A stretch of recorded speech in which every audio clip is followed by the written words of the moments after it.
Okay, here we go. This is The Boys Start the War. We're on chapter 8. Last time, the girls and the boys had to go help the girls clean the windows. Remember, they got in a water fight, and then the boys, as they were leaving, the girls threw the big old wet sponges at their backs. And then they were at the end of the chapter, the boys were talking something about floating heads. And that is the title of our next chapter. Chapter 8, Floating Heads. It was almost too delicious to think about. All through dinner that evening, Wally tried not to smile, but whenever he caught Josh or Jake's eye, he felt the corners of his mouth turning up just a bit at the edges. "Well, how did the cleaning go?" Mr. Hatford asked, as he passed the peas. "It went okay," said Josh. "Did you get better acquainted with the Malloy girls?" asked their mother. "I mean, what are they like?" "A whomper, a weirdo, and a crazy," said Peter. "Oh, no, they're just girls, Mom, that's all," Wally said quickly. Mrs. Hatford helped herself to the ravioli in the center of the table. "Well, did Mrs. Malloy say anything else about my cake?" No," said Wally. Mom looked disappointed, Wally thought. There was a little framed motto on the wall of the dining room. It says, "If Mama ain't happy, ain't no one happy." Maybe this was true of the Malloys as well. If the Malloy girls were unhappy here in Buckman, their mother wouldn't be happy either. And if Mrs. Malloy wasn't happy, she'd probably talk to her husband and maybe get him to move back to Ohio. Wally hoped so anyway. But right now it was Miss Hatford who was unhappy. "Oh," she said, "I'd rather hoped that they, a cake like that wins ribbons in some places," she said. "Oh, honey, the first time you see her, she'll probably ask for the recipe. Nobody makes chocolate chiffon cake the way you do, Ellen." Wally went back to studying the ravioli on his plate. It was only recently that Mother had tried anything fancy like ravioli. Usually, the people of Buckman stuck to fried chicken, beef pot roasts, and pork chops with gravy. But someone had told Mrs. Hatford about the frozen ravioli you could buy at the grocery store. And Wally was trying to figure out exactly how they got the meat inside that little square of dough. I mean, did they make pockets of dough first and then cut a hole and then pour the filling in? Or did they put the meat between the two pieces of dough like a sandwich and seal the edges around? "Wally, eat your food," said Father. Oh, Wally quit studying the ravioli and thought about the floating heads again. Last year at Halloween, when the Bensons were still here, the boys had frightened all the residents of Buckman half to death with their floating heads. It was the Bensons' idea, actually. Each boy bought a rubber mask, the scariest he could find, and each of them set out with a flashlight long after trick-or-treats were over for the evening. When the children were all settling down to count the pieces of candy they had collected, and the adults were turning off porch lights, glad that another Halloween was over. What each Benson and Hatford boy had done was sneak up to a lighted window, knock on the window pane, and then hold a flashlight beneath their chin so that the light illuminated the rubber mask, and just that, so it looked like a floating head. To a child looking up or an adult turning around in his chair, all that could be seen in the dark outside was a grotesque head. And to make it worse, the boys did not just stand there, but they bobbed their heads up and down, this way and that, so it seemed for all the world as if the bodiless head were just floating around the outside of the window. Children screeched and women screamed, and by the time anyone got out the door to see who it was, the boys were halfway down the street, laughing their heads off. Jake had planned the details. They would wait until later when Mother was working on her quilt and Dad was watching TV. Then they would creep outside with the zombie mask on that they had from last year. They would get the worst of the masks. Then they would quietly place a ladder against the Malloy's house, just beneath Beth's window. And Josh would climb up with the mask and the flashlight and knock. "Hey, I know which window it is too," Josh had said. "When I was washing the windows, I found out where each girl sleeps. Eddie has baseball stuff all over her walls. Caroline has pictures of movie stars, of course. And Beth, she has books." He sat down to draw a picture of Beth throwing up her hands in fright as she stared at the face outside of her window. Josh had 4 sketchbooks full of drawings of all that the Hatfords had done with the Bensons when they lived in Buckman, and and one of the favorite ways to spend a rainy day was to get out the sketches and remember how and where they had done each thing. Already the boys discovered that Jake had a sketch of what Caroline might have looked like if she had been eaten by a fish, a picture of Eddie dumping her tray over Jake's head in the cafeteria, a sketch of the girls in the river trying to retrieve the plate, and a drawing of the girls and their mother right after the water fight. Peter grinned as he studied the picture of Beth and the floating head. Ooh, make her mouth open and make her eyes look like this. After dinner, the boys were strangely quiet, sitting around the living room pretending to watch TV with their father, but their eyes kept looking at the clock. Sometimes Mr. Hatford fell asleep on the couch and slept right up until bedtime. Then he wouldn't know whether the boys were home or not. They could leave the TV on, and Mother, stitching her quilt upstairs, would think they were all in the living room.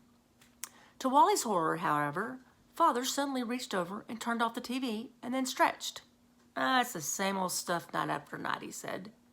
One of these evenings, I think I'm going to take a walk over to the college and watch football practice. I want to see what kind of team we've got shaping up this year. Jake and Josh exchanged glances. Well, you'd have to go early, Dad. I think they only practice till around 6:30, Wally said. Yeah, I know. I think I'll go tomorrow. I think I'm just going to go outside a while and stretch my legs. He got up, put on a jacket, and went out on the porch. Oh, boy, said Josh.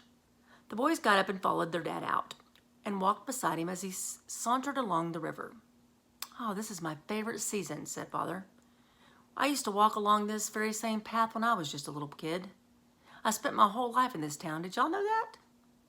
Did you ever want to live anywhere else? Asked Wally. No place I could think of, said Dad. So why did the Bensons leave? Asked Jake. We thought they liked it here too. Well, Hal Benson just wanted to try out another college, see if he liked teaching down in Georgia as much as he liked school up here. I guess, you have to try something out to be sure if you like it or not. Father looked down at Wally, who was on his left side. You really miss those boys, don't you? What do you think? Said Wally. Well, don't y'all think it might be fun to have a mess of girls around for a while? You've got to be joking, Dad. Even in the darkness, Wally could tell that his dad was grinning a little. I don't know. That young one's kind of cute. Something's a little wrong with her nose, though. I don't know. I can't ever quite put my finger on it. Thought Wally. About 9 o'clock, Father was in the cellar using the electric sander on an old dresser. Mother wanted to refinish, and she was upstairs working on her quilt with the radio blaring beside her. Peter was supposed to have had his bath and in bed, but because the boys had promised, they agreed to take him with them if they could get him out of the house unseen. Okay, here's the deal. Wait, let's go tell Mom what we're doing. Hey, Mom, we're going down to the bridge, Wally called to his mother. We'll be back in a little while.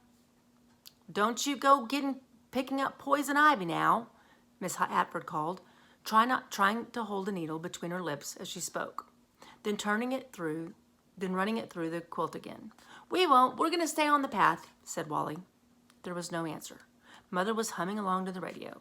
Come on, Wally whispered into Peter's room, and the small boy tiptoed after them, his untied sneakers sticking out below his pajama bottoms. They whispered all the way across the bridge, even though they didn't have to be quiet there. They were outside. By the time they got to the Island Avenue on the other side of the bridge, they weren't saying anything at all. Josh had the green zombie mask with the gray eyes. Jake had the flashlight, and Wally and Peter were going along as lookouts. It was a good thing the Malloys didn't have any dogs, Wally thought, because a dog would have heard them coming as soon as they crossed the bridge. As it was, the boys kept in the shadows, and had to strain to see if there was a light on in the right-hand bedroom above the porch, Beth's room. Oh, perfect, there was. Wally and Jake poked each other and grinned. They crept up the side of the Malloys' driveway and opened the door of the garage. Squeak! They froze in their tracks. All faces turned towards the house, but no one appeared at the windows. No one came out the door, and at last, convinced they were undetected, they picked up the long ladder Wally at one end, Jake at the other, and carried it silently over to the bedroom in the corner. Again, they looked and watched, and again they waited. Still no one came out. "Okay, are you ready?" whispered Jake. Josh nodded and slipped on his zombie mask. Wally sucked in his breath. Flashlight in hand, Josh started up the rungs of the ladder. He was going as quietly as he could. Wally could tell he was going as quietly as he could, but even then the ladder seemed to make a kind of a ping, ping, ping with every step. "Shh," warned Jake below. Josh stopped and waited. Nobody came, so he kept climbing. Wally and his brothers watched. Josh stopped and adjusted his mask. He went up 2 more rungs until he was right outside Beth's window. At that very minute, the light inside went out, and a second later, Josh's flashlight came on. He knocked on the window and then started bobbing up and down, this way and that. There was a very loud scream from inside, a cross between a train whistle and a fire alarm. Whipping off his mask, Josh came down the ladder 2 rungs at a time. They could hear Mr. Malloy yelling, "Beth! Beth, what's wrong?" Footsteps and then more yelling and voices. The boys sprinted back down the driveway, watching the house over their shoulders. Wally faced forward again to see a baseball cap coming towards them, but there was no time to prevent a collision. Wham! Crunch! "You going somewhere?" came Eddie's voice. "Yikes!" hollered Wally as a hand grabbed his shirt. He had never known that a tall, skinny girl could be so strong. She seemed to have Josh by the collar as well, dragging them both back towards the house. Wally wrestled free but collided again, this time with Jake, and then he tripped over Peter. In the dark, it was hard to see which arm belonged to whom. "What are you guys up to anyway?" asked Eddie, but the boys got away and ran pell-mell to the bridge. That means like really fast, crazily. "You got the flashlight?" said Jake. Jake asked Wally, breathlessly. "No, you were carrying the flashlight." "I thought you grabbed it," said Josh. "Someone did." But that someone was already inside the house. Oh, Chapter 9, Ransom. Silly, silly, silly boys. I wonder what Mr. Malloy was thinking about this whole thing. All right, we will find out next chapter. Mwah, I love you very much.